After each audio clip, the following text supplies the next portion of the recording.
Bom dia, amados irmãos, graça e paz. É muito bom estar aqui. Eu sou acompanhado de um velho ali do meu lado, porque um velho nunca pode sair de casa sozinho, porque normalmente a gente corre o risco de perder o caminho de volta. Então, dois velhos perdidos é melhor do que um velho só perdido, não é? Então, por essa razão, nós dois temos 75 anos.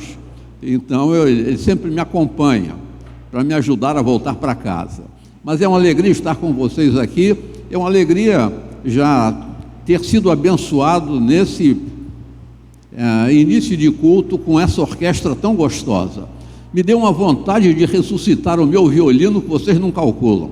Eu fui expulso da escola de música. Um dia o diretor e o professor chegaram à conclusão de que a escola era pequena para nós dois e me mandaram embora. Eu reconheço que eu não queria muito com violino, não. Mas eu tenho uma saudade tremenda, porque através da música e da arte, a gente consegue expressar os nossos sentimentos, não é?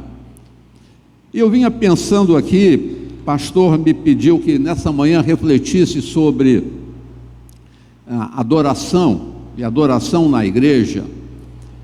E o fato de ser velho permite que a gente conheça a história com maior propriedade. Eu sou do tempo que só se tocava na igreja, só se cantava a famosa música sacra. Mas ao longo da minha jornada, a gente vai vendo como o mundo muda. O mundo mudou muito.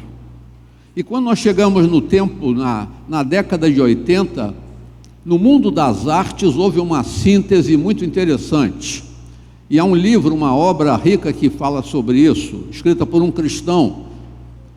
E nós fomos engolidos pela cultura pop, o mundo todo. Nos anos 70 começaram os coros no seio da igreja. E foi nesse período que entrou o violão. Luiz de Carvalho era um crooner de boate, lá em São Paulo, ele se converteu. Ele trouxe para dentro da igreja evangélica brasileira a modinha. Nós começamos a cantar modinha. Naquele tempo não se tocava violão na igreja, porque o violão não era um instrumento sacro. Só se tocava piano ou órgão. Mas o mundo foi mudando. De alguma maneira nós fomos descobrindo que Deus era um Deus muito criativo e nós fomos sacralizando outros instrumentos que até então nós não aceitávamos. E o mundo mudou. Nós descobrimos que muitos das músicas que cantamos, hinos do HCC, eram letras em músicas profanas. E fomos sintetizando isso. E o mundo foi mudando. E nós fomos nos despertando e tendo composições novas aqui no Brasil, e hoje temos essa enologia tão rica. E quando a gente vê uma igreja com orquestra, você é privilegiado, Paulo, por ter uma orquestra aqui na sua igreja. Eu sei que eles fazem barulho de vez em quando, você fica nervoso, mas vale a pena. Vale a pena. Esse é um barulho santo, não é? Gostei de ver você, meu irmão, regendo os violinos aí, o naipe de sopro, isso é muito legal. Cantar Castelo Forte sem sopro não tem graça, não é? Dá uma vida impressionante. Vocês já me abençoaram muito hoje, tá bom? E eu confesso a vocês que eu tive vontade de pecar aqui, tive vontade de bater palmas. E eu explico por quê. Eu pastoreei durante muitos anos uma igreja na Vila do João. E um belo dia Deus deu uma oportunidade marcante que eu nunca imaginava de experimentar. Muitos angolanos começaram a chegar na nossa região. E nós tentamos evangelizar aqueles angolanos. E foi um parto laborioso, porque domingo só iam à igreja 3 ou 4 angolanos. E eu orei a Deus e pedi a Deus um sinal. Falei, Senhor, se o Senhor quer que a gente faça um trabalho mais intenso com os angolanos, por favor, mande um grupo significativo para cá. Eu pedi 30 angolanos. E numa noite de sábado nós fizemos uma celebração, era o Dia Nacional de Angola. E nós fizemos umas comidarias angolanas, muito esquisitas, tinha lá frango com amendoim, um negócio doido, com quiabo ainda. Mas a gente fez aquela celebração. E Deus é Deus. E naquele sábado, eu tinha pedido 30, Deus mandou 150 angolanos. E foi uma noite memorável na nossa igreja, porque a primeira providência foi ter que orar para multiplicar comida. E eu fui para a cozinha ajudar o povo na cozinha para preparar a comilança, e um diácono da igreja, muito zeloso, Guido Carmo, ele desce e diz, porque o programa estava correndo lá em cima, e ele desce e diz: pastor, é melhor você subir porque o povo está dançando. Eu falei: meu irmão, isso é tudo africano, deixa dançar. Já viu africano que não dança? Ele falou: mas é melhor você subir porque eles estão dançando com a sua filha. Está rindo, né? Aí eu subi correndo. Mas eu quero dizer para vocês uma coisa. Naquela noite nós começamos um trabalho que tomou o nome de Igreja Evangélica Angolana. A gente não botou o nome Batista no nome para não escandalizar a convenção, porque esse pessoal da convenção fica escandalizado com qualquer coisa, sabe? Então, a Igreja Evangélica Angolana funcionou 7 anos. Mas eu tenho um testemunho para dar com toda a sinceridade. A nossa igreja mudou. Porque no ofertório ninguém ia à frente para levar a sua oferta se não fosse dançando. Eu aprendi a dançar. A nossa igreja foi tomada por uma alegria diferente, que nós não conhecíamos. Todo terceiro domingo à noite do mês, os angolanos dirigiam o nosso culto. Irmãos, aquilo era uma festa, porque eles colocavam a igreja inteira para dançar. E quando terminava o culto, essa era uma igreja dentro de uma favela. O povo todo ia saindo do templo e a gente circundava o nosso quarteirão, a igreja inteira dançando. Vocês podem imaginar, 250 pessoas dançando, reunia muita gente. E a gente acabava fazendo mais um ar livre do lado de fora. Era sempre assim. A gente mudou. A arte é uma coisa impressionante. Nós latinos, eu estava observando aqui as irmãs e o irmão que estavam aqui cantando. Vocês perceberam que eles só mexiam para cá e mexiam para lá? Eles olhavam para o pastor, daí mexia menos, não é? Mas, se eu olhar assim fulminante, não é? Mas por que acontece isso? Nós somos latinos, não tem jeito. Nós somos latinos. O sangue que corre nas nossas veias é uma mistura fantástica. E a gente tem que celebrar a glória de Deus com a nossa voz, com as nossas mãos, com o nosso corpo. Eu queria então, nessa manhã, conversar com vocês sobre adoração. E gostaria de chamar você para abrir primeiro a sua Bíblia em 2 passos bíblicos. Primeiro é Romanos capítulo 11. E depois um texto da carta de Paulo aos Efésios. Também o mesmo autor.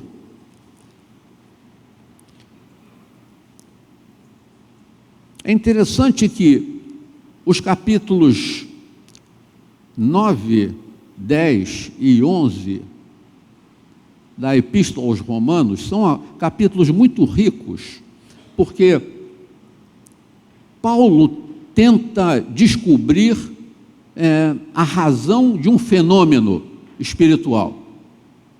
O fenômeno é o seguinte: por que ele, um judeu, foi alcançado pela graça de Deus pelo Evangelho? Por que os demais judeus não conseguiam entender o Evangelho? E nesses capítulos ele vai fazer um arrazoado diante do Senhor. Ele vai buscar entender o seguinte: porque eu fui salvo, porque o Senhor me encontrou no caminho de Damasco, o Senhor me esperava lá, e porque os meus patrícios não entendem essa riqueza. E Paulo então, ele desenvolve nesses capítulos aquilo que eu chamaria a teologia da enxertia, do enxerto, a oliveira brava que foi enxertada, para que nós gentios pudéssemos entender o Evangelho. Mas quando chega no final do capítulo 11, essa descoberta que ele fez de como Deus estava agindo, Deus não permitiu que os judeus entendessem a riqueza do Evangelho naquele momento, para que nós gentios pudéssemos ser salvos.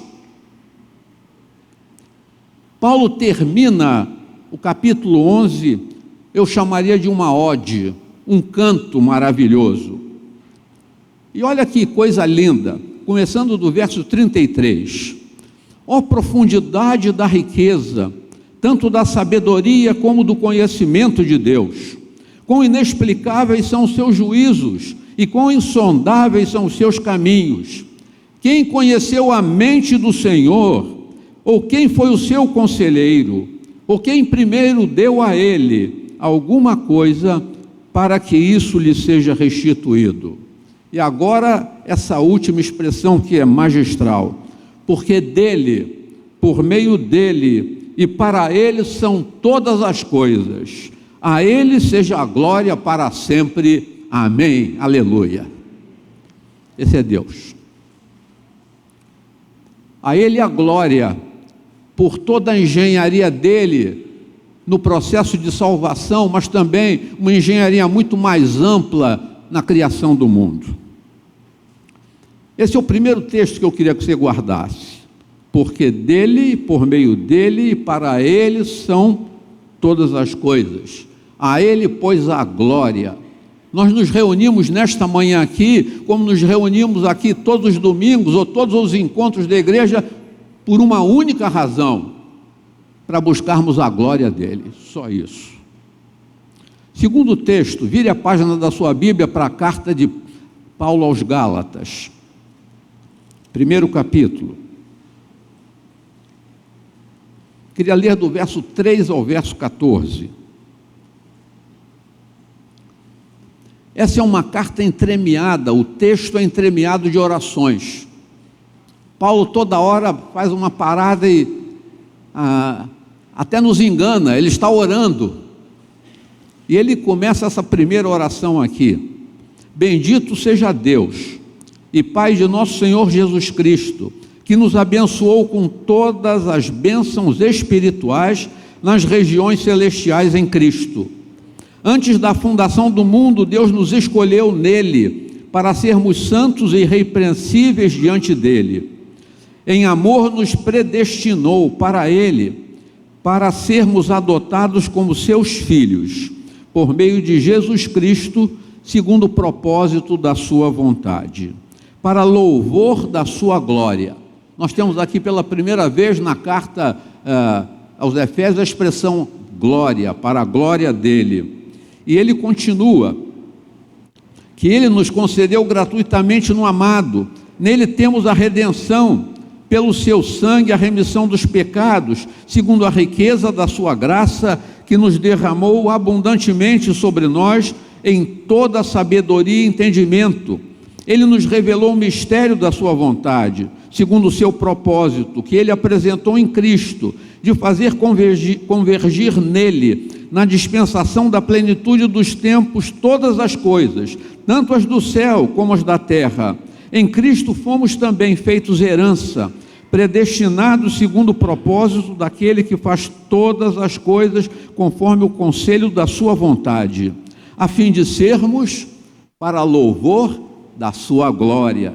Segunda vez a expressão glória.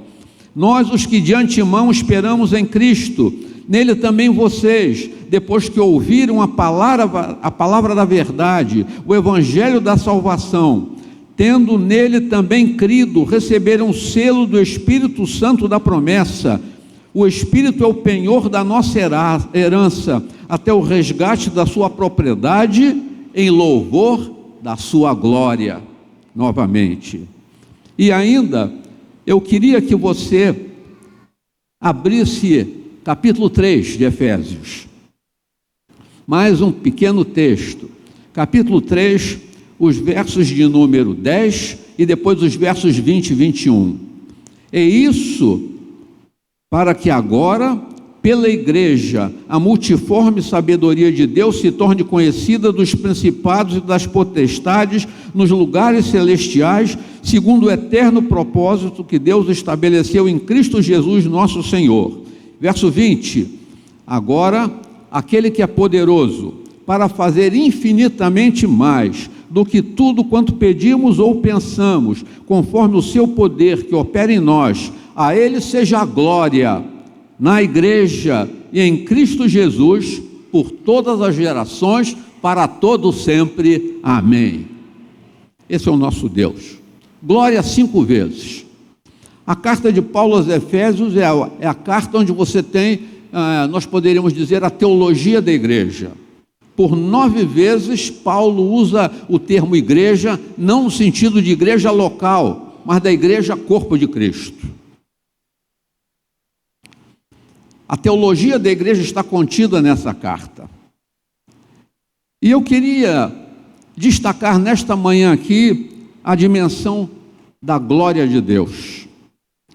Calvino, o grande reformador de Genebra, ele tinha uma frase interessante. Ele dizia que o mundo é o teatro da glória de Deus.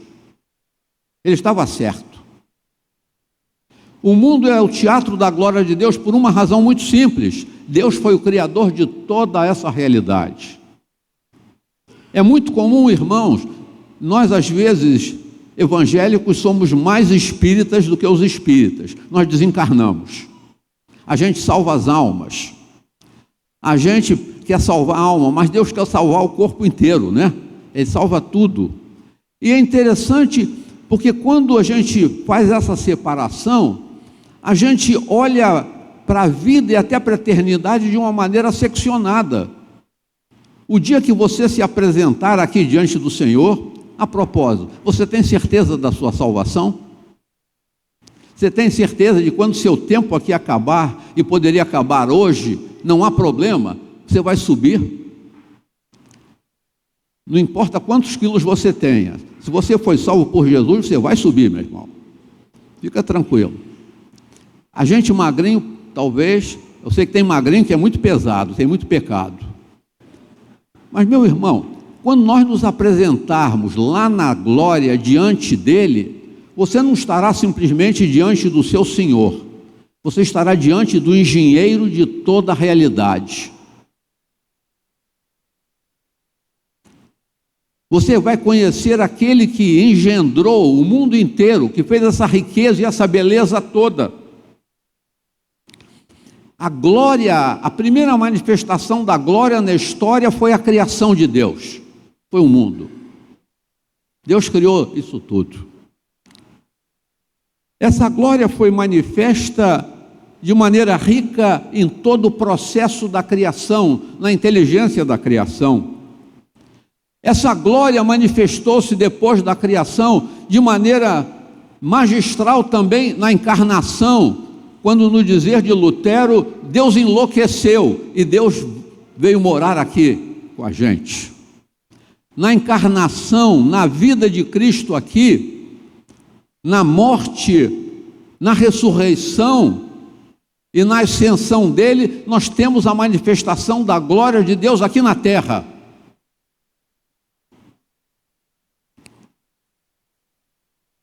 E é interessante que Deus ordena para nós que a glória dele seja celebrada aqui na igreja. É na igreja que a glória dele precisa ser celebrada também, por uma razão muito simples, porque a glória de Deus foi manchada quando o pecado entrou na história. Onde é um lugar essa glória pode ser manifesta e pode ser celebrada com pureza, é no corpo de Cristo, na igreja. A natureza toda foi manchada de alguma maneira. O Salmo 19 declara que os céus proclamam a glória de Deus e o firmamento anuncia a obra de suas mãos. A natureza como um todo celebra a glória de Deus, mas essa glória foi manchada pelo pecado humano. Se Deus tivesse, lá quando nós pecamos, quando nosso pai pecou, se Deus tivesse amaldiçoado a Adão e a Eva, nós não teríamos chance de salvação. A natureza foi maldita, mas nós tivemos chance. Deus sabia o propósito que Ele tinha para nós. Ele nos criou para louvor da sua glória. Foi para isso que nós fomos criados. Meus amados irmãos, o ápice da glória de Deus na história será aquele dia quando Cristo voltar aqui. Aí a glória será manifesta de maneira plena e magistral. Naquele dia, quando no dizer de Paulo, carta de Paulo aos Filipenses, capítulo 2, quando diante dele se dobrará todo o joelho, do crente e do incrédulo, todo joelho se dobrará. A glória será absoluta, será dada a ele de maneira radical. Essa é a história. Mas há uma riqueza magistral. Como é que a igreja pode celebrar a glória de Deus? É interessante. Eu sei que vocês são músicos, eu podia fazer uma entrevista com você, meu irmão. Você que é o maestro, o regente, aí a música tirou seus cabelos, mas colocou muita arte aqui dentro. Isso é maravilhoso, não é? Mas olha só, como é que a glória de Deus tem sido celebrada na história? A arte é celebrada na história, a glória é celebrada na história pela arte. A primeira expressão artística da história, fora da criação, foi no primeiro poema que você encontra lá em Gênesis 2. Vocês já imaginaram o impacto de Adão, quando ele acorda do sono e quando ele vê Eva? Vocês já imaginaram? O queixo caiu. E ali, naquele momento, ocorre o primeiro poema da história. Quando ele olha para, na ausência de vocabulário mais rico, ele diz: essa é osso dos meus ossos, carne da minha carne. Foi o primeiro poeminha da história, meio canhestro, mas foi. A primeira expressão artística da história é a poesia. E a poesia é linda, não é? Os hinos que nós cantamos são poesias, e poesias maravilhosas. Mas a segunda expressão artística da história é a música. E há um elemento que é fantástico, é a expressão da graça comum. O pai da música é Jubal. E Jubal é a 6ª geração depois de Caim. Uma pergunta que eu me fazia é: por que Deus não levantou um músico da descendência de Sem? Você tem que responder essa pergunta. Porque Deus tirou a música, a arte musical, de um descendente daquele indivíduo que foi o primeiro assassino da história. Não é interessante isso?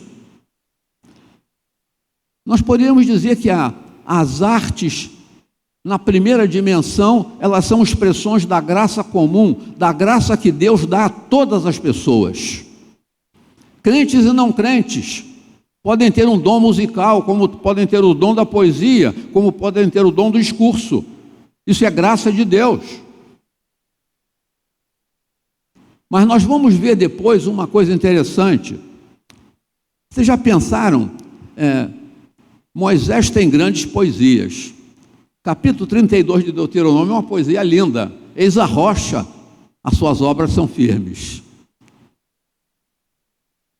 Como é que Moisés, pastoreando aquela igreja do deserto, com 2 milhões de pessoas, gente complicada, uma irmã que fazia tanta confusão, o irmãozinho dele, o Arão, que era um sujeito estropio. Arão nunca fez nada de bom. Se você me apresentar uma coisa boa que Arão fez, olha, eu mudo de nome.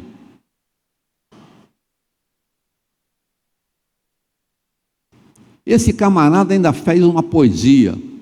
Você tem lá a poesia de Deuteronômio 32 e você tem uma poesia linda que é o Salmo 90. Que linda! Que lindas poesias! Já pensaram como é que esse homem conseguia escrever poesia? depois de um dia turbulento conduzindo aquela igreja? Vocês já pensaram nisso? Poeta. Era gago, mas era um bom poeta. Escrevia bem. Mas aqui você começa a ver uma transição para um novo tipo de arte. E você vai ver que essa arte vai se aprimorar de uma maneira muito interessante. Vamos pegar mais um texto bíblico? Por favor. Vamos pegar um texto lá em Êxodo, capítulo 35. Você vai ver a arte numa nova dimensão. Capítulo 35 do livro de Êxodo, nós vamos ver que Deus vai dar um toque na arte. E isso é interessante. Começando do verso 30, Deus tinha dado as instruções para que a arca fosse feita, o tabernáculo e a arca do concerto. E olha aqui no verso 30 de Êxodo 35. Moisés disse aos filhos de Israel: eis que o Senhor chamou por nome a Bezalel. Nome bonito para você dar para o seu filho. Filho de Uri, filho de Ur, da tribo de Judá. E o Espírito de Deus o encheu de habilidade. E ainda o Espírito de Deus fez a mesma coisa com uma outra personagem, chamado Aholiabe. E vai seguindo o texto. Para quê? Inteligência e conhecimento em todo artifício, para elaborar desenhos, trabalhar com ouro, em prata, em bronze, para lapidação de pedras de engaste, para entalho de madeira, para todo tipo de trabalho artesanal. Também lhe dispôs o coração para ensinar aos outros, tanto a ele como a Aholiabe, filho de Almazaque. Você percebe que aqui há um toque divino. Você tem a presença do Espírito de Deus. Aqui não foi uma arte natural, aqui não é mais um talento. Aqui a gente pode compreender aquilo que é um dom de Deus. Pessoalmente, eu gosto de fazer a distinção. Talento é expressão da graça comum. Dom é espiritual. Você pode ter pessoas que tocam um instrumento muito bem, mas quando o dom de Deus se manifesta sobre ele, é um dom espiritual, daquele instrumento, os sons que saem são diferentes. Mexem com a alma da gente. Você percebe isso? Eu acho que esse é o desafio de todo músico. Eu também creio numa coisa, que Deus pode tomar um talento. Quando um talento é santificado, Deus pode transformá-lo num dom. Aí um upgrade fantástico. Aí tem aquilo que os nossos irmãos pentecostais chamam de unção. Ali aquele instrumento é tangido ou é soprado de uma forma diferente. Quando a gente ouve o som não alegra somente o ouvido. Aquele som afeta a nossa alma. É diferente.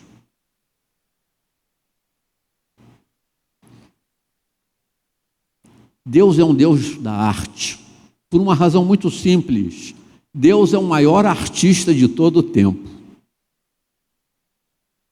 Ele ama as artes. E por essa razão o louvor dele pode ser expresso também pelo meio das artes. E deve ser expresso. E precisa ser expresso, porque as artes têm o poder de falar ao nosso coração de uma maneira diferente. Diferente. Confesso que eu gostei de ver aqui nessa igreja uma coisa. Pastor Paulo, não deixa acabar isso não. Há um tempo aí que só se canta corinho. Eu não sou contra corinho. Eu gosto. ainda que me maltratem, porque a gente vai em algumas igrejas, o sujeito fica cantando 40 minutos, bota você de pé, e depois, quando todo mundo senta, eu vou para o púlpito para pregar. Fico em pé mais 40 minutos. Outro dia eu tive que pegar o regente de uma banda e dizer: não, você vai ficar em pé do meu lado aqui em solidariedade a mim. Eu não vou sofrer sozinho, não. Você vai ver o que é bom. Na igreja tem velho, e velho cansa, minha gente. Não é? Mas aqui eu vi tanta coisa boa. Primeiro, vocês têm música congregacional, vocês têm solo, baniu-se da igreja um solo, baniu-se um quarteto. Por quê? A gente tirou os duetos do cenário. Por que, Paulo? O pessoal aqui na igreja faz dueto? Tem quarteto? Tem quinteto? Tem sexteto? Ok. Isso é fundamental. Tem que ter. Entendeu? Tem que ter coral masculino, coral feminino. Eu sei que coral dá trabalho. Numa igreja que eu pastoreei, o coral era um centro de briga. Eu confesso a vocês que eu tinha vontade de matar aquele coral inteiro. Pastor peca. Ele não pode confessar que peca, mas ele peca, né? Mas um dia o coral, depois de uma briga séria, eles se lembraram que estava fazendo aniversário. Aí, pastor, vai ter o aniversário do coral, você vai pregar? Eu falei: meu pai do céu, o que eu vou dizer?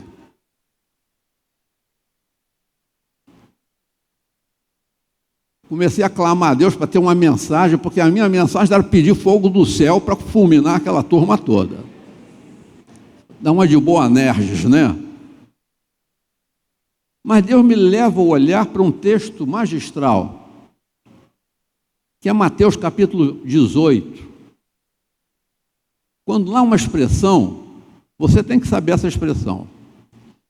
Foi traduzida na nossa Bíblia: se dois dentre vós sobre a terra concordarem. Você sabe qual é o termo grego para concordar? Já estudou isso?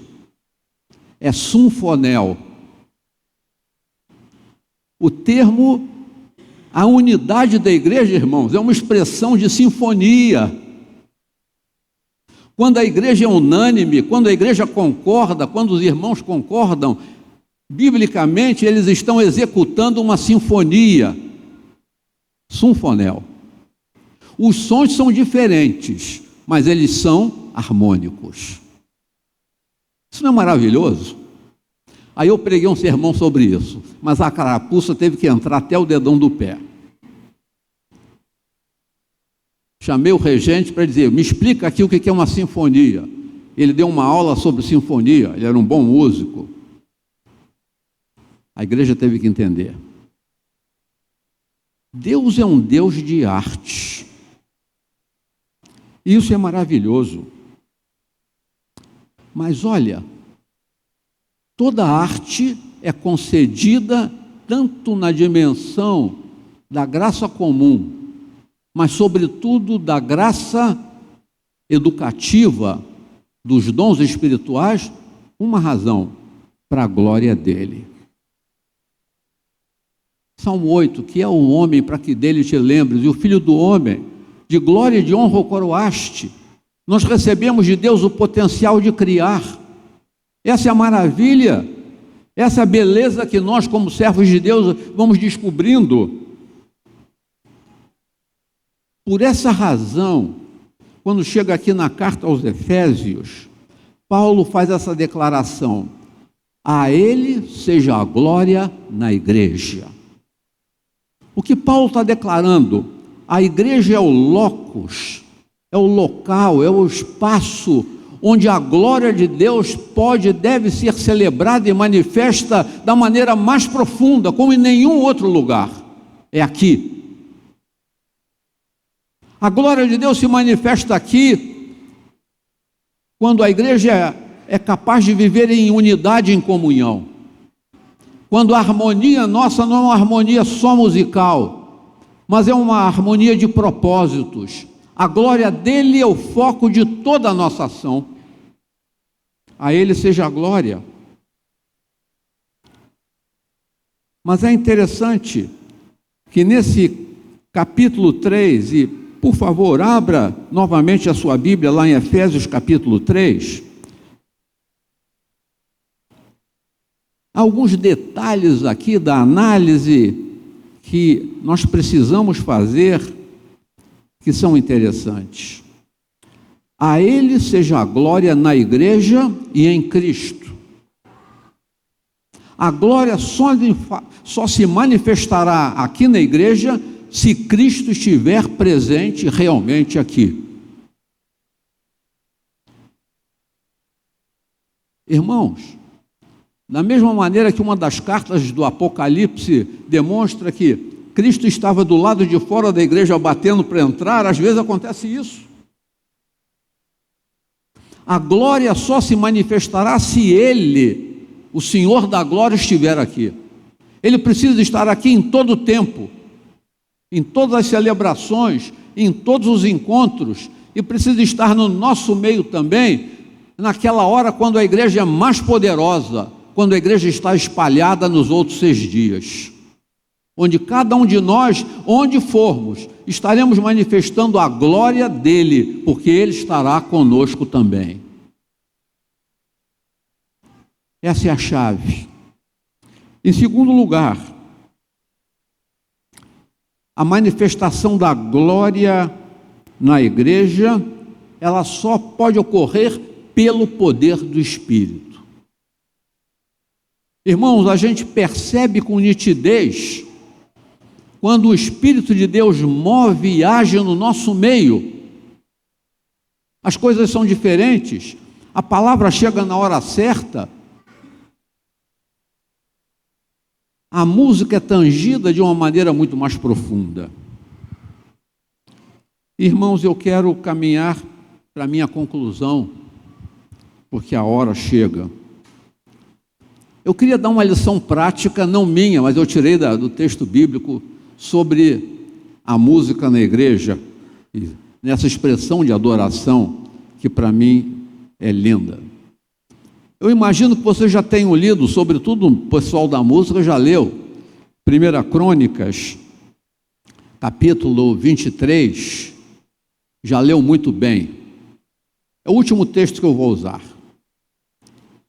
Você pode abrir a sua Bíblia lá, primeiro livro das Crônicas, capítulo 23. Quem estrutura o culto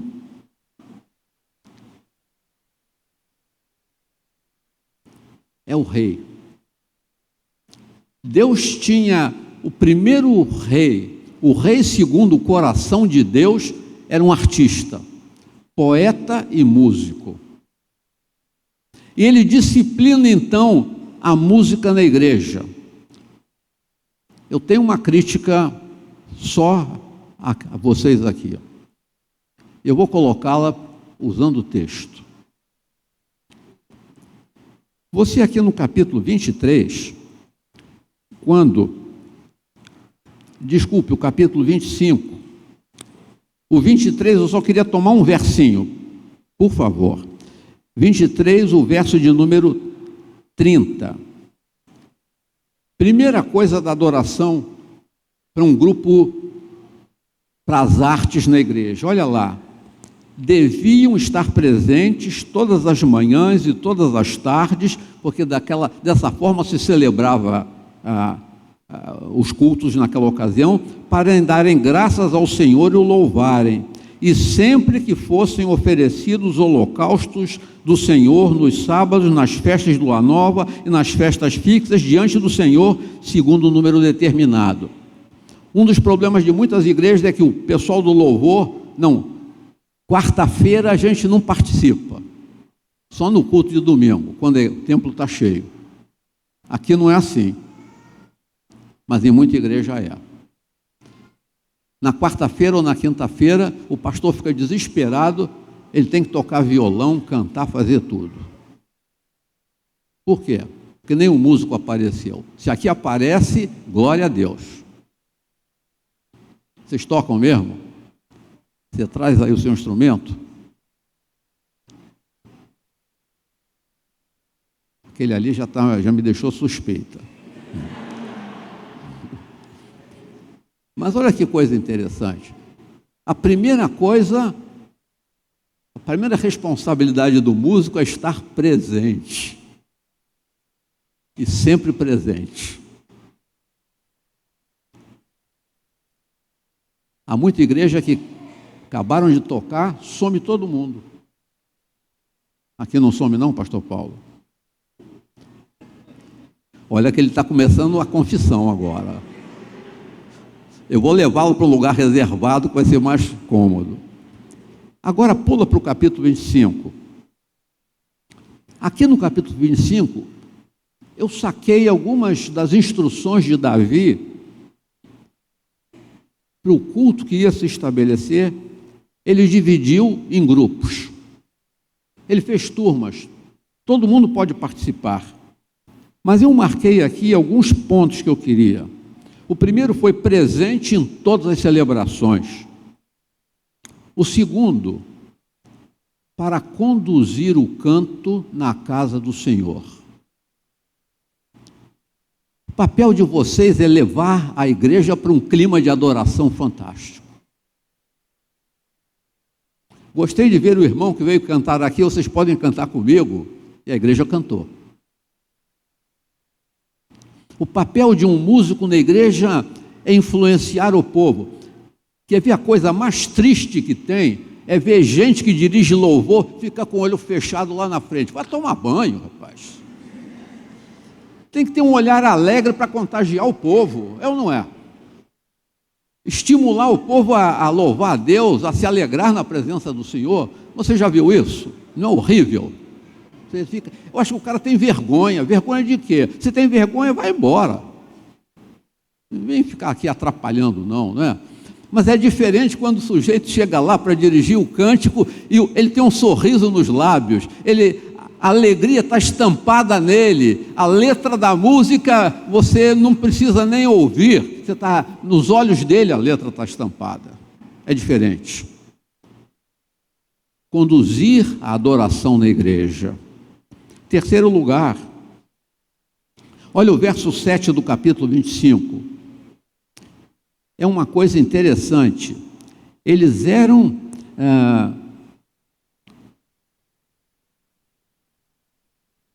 verso de número 7. Todos eles, juntamente com seus irmãos, instruídos no canto ao Senhor. Eles pesquisavam, eles aprendiam, eles se exercitavam. Eu sei que ensaio é chato, é horrível, não é?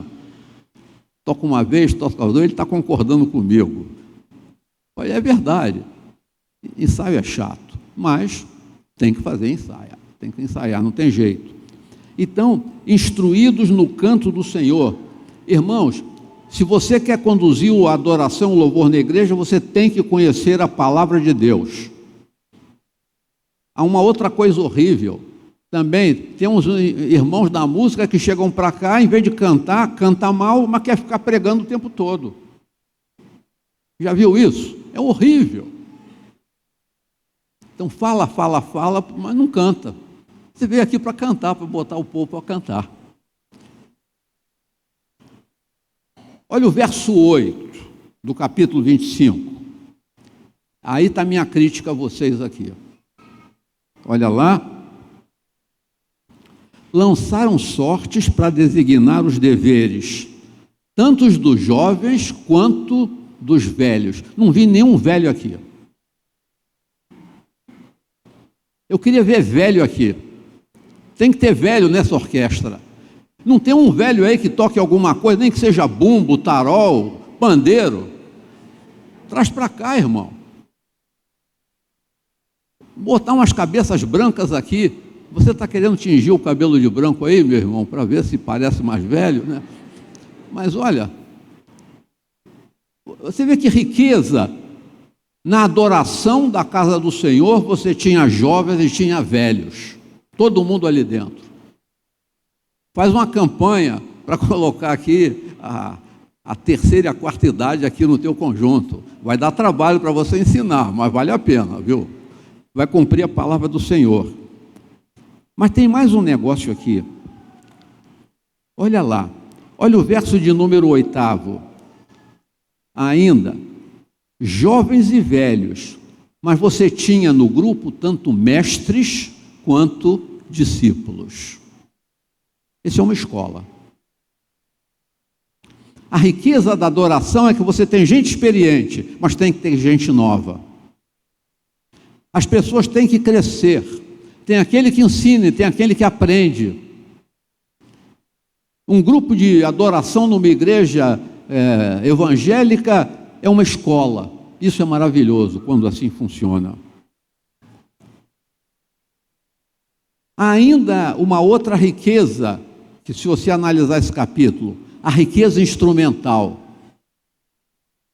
Eu venho de um povo, minha mãe nasceu na Letônia, a igreja composta pelos letos lá no interior de São Paulo, ela tinha uma orquestra, uma igreja de roça, mas todo mundo tocava um instrumento. Tinha de tudo, todo mundo tocando um instrumento. Isso para celebrar a glória do Senhor. Além da variedade, há uma outra imputação aqui que é interessante. Pegue, por exemplo, o verso de número 3.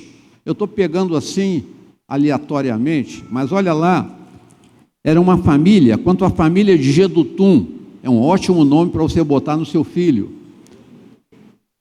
Esabias e Matitias, 6 ao todo, sob a direção de Gedutum, seu pai, que profetizava com harpas, louvando e dando graças ao Senhor. O que é profetizar com instrumento? É permitir que a unção de Deus esteja ali e que naquele momento que você toca, a graça de Deus e a glória de Deus sejam manifestas ali.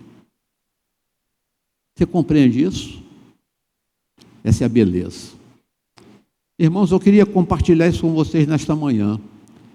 Que Deus seja glorificado cada dia na nossa adoração e no nosso louvor, por todos os mecanismos de arte possíveis. Que Deus seja exaltado aqui. Que a gente use todas essas formas, porque Deus é um artista, para a glória do nome dEle. Os melhores artistas saiam daqui. Eu tenho uma tristeza.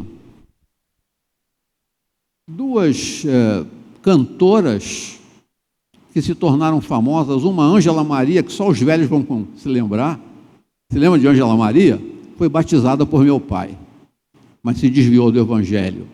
Tinha uma outra feia que doía. Aquela não podia ser Eva.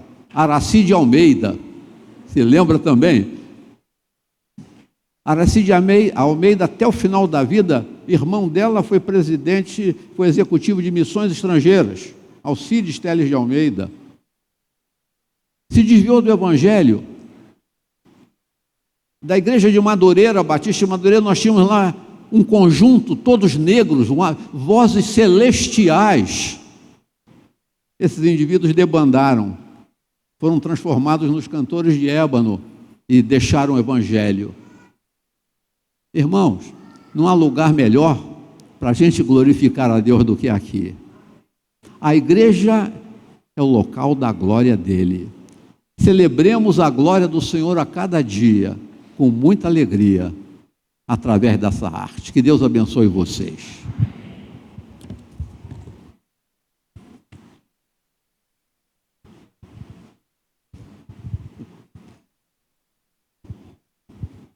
Pode ficar aqui, pastor. Meus irmãos, que bênção, né? Que palavra. Que Deus abençoe pastor Neander. Eu tenho o privilégio de conhecê-lo há muitos anos, né? Muitos anos. Desde quando ele era solteiro. E eu também. Olha quanto tempo, hein? Já vou completar 48 anos de casado, agora em fevereiro. Já tem tempo, quase. Conheço o pastor Neander há mais de meio século. Deus abençoe o pastor Neander. Ele tem sido conferencista, meus irmãos, em muitos lugares, em muitas igrejas, para muitas organizações. Deus tem usado a sua vida. E que bom que ele está tomando água. Não, tinha que ser água mineral, tinha que ser água daqui, do local, irmãos. Porque quem bebe água daqui volta, não é? E tomara que o pastor Neander tenha agenda para estar conosco em outras oportunidades, voltando, conhecendo um pouco mais da igreja. De fato, pastor, esta igreja tem sido uma bênção na área da música, é um presente mesmo, né, que nós temos aqui, dentre tantas organizações, tantos ministérios, o Ministério de Música. Eu, desde a época da pandemia, passei as escalas primeiro para a Diele, porque nem todo mundo conseguia fazer as gravações, né, da sua própria casa, e depois da Diele passamos para o Adriane, e eu ainda não retomei isso na minha mão, mas quando eu fazia, qual era a minha dificuldade? Eu tinha em torno de 40 oportunidades para a escala, entre solistas, duetos, quartetos, conjuntos, coro, coros, né? Enfim, era uma dificuldade. Marcava 3 participações por culto. A pessoa cantava hoje só daqui a 45 dias, 60 dias. E eu ficava com pena, tanto talento, né? Aí Deus abençoava que levava os irmãos para cantar em outras igrejas, abençoava outras igrejas, né? Como aconteceu agora recentemente, há 2 domingos atrás, né? E os irmãos estão sempre abençoando outras igrejas. Então, que Deus abençoe esse ministério de música. Eu associo, né, ao ministério de música também os nossos irmãos que lidam aqui na operação de som, de imagem, de transmissão do culto, gente que opera junto, não é? Para a funcionalidade do culto. Que Deus abençoe todos esses irmãos, onde estiveram juntos durante todo o dia, e hoje à noite teremos o encerramento. Deixa eu aproveitar uma carona na palavra do pastor Neander, aqueles irmãos que estão conectados conosco, ou que vão depois assistir, vão tomar conhecimento, né? Olha que palavra importante do pastor Neander. Aqui juntos, no templo, a igreja reunida, é o lugar da adoração. Então, aqueles irmãos que por motivo de força maior não estão podendo vir, tudo bem, né? A transmissão abençoa a vida desses irmãos, pessoas idosas, pessoas que estão trabalhando, né? Pessoas que estão viajando. Tem gente assim, tem gente hoje fazendo prova aí, a segunda prova do Enem, os pais estão acompanhando, não é? Então é uma boa oportunidade para aqueles que realmente não podem vir. Mas se você pode vir, não fique em casa, não é? No conforto da sua casa e perdendo este privilégio de estar aqui junto, né? Ao vivo e a cores, juntos, né? Aqui celebrando o nome do Senhor. Nós vamos, meus irmãos, agradecer a Deus em oração, depois vamos ouvir o pós-lúdio. Me pediram a participação de um conjunto, mas de pronto assim é um pouco complicado, precisa ter o playback, né? Precisa o grupo estar todo completo, e a gente não sabe se isso está pronto aí. Então, numa outra oportunidade, a gente vai estar tendo este louvor através do grupo. Eu quero convidar o pastor Oséias. Vem cá, pastor Oséias, vem orar, agradecendo a Deus. Pastor Douglas hoje viajou, está, acho que em Goiás, não é? Participando de um evento lá e só vai estar voltando na semana que vem. Mas os demais pastores estão aí conosco. Que Deus...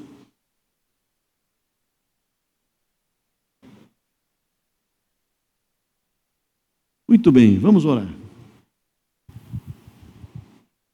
Deus te abençoe. Muito obrigado, Senhor, por este momento de culto. Obrigado, Senhor, por receber a Tua palavra nesta manhã e sermos encorajados a avançar na adoração e no louvor ao Senhor.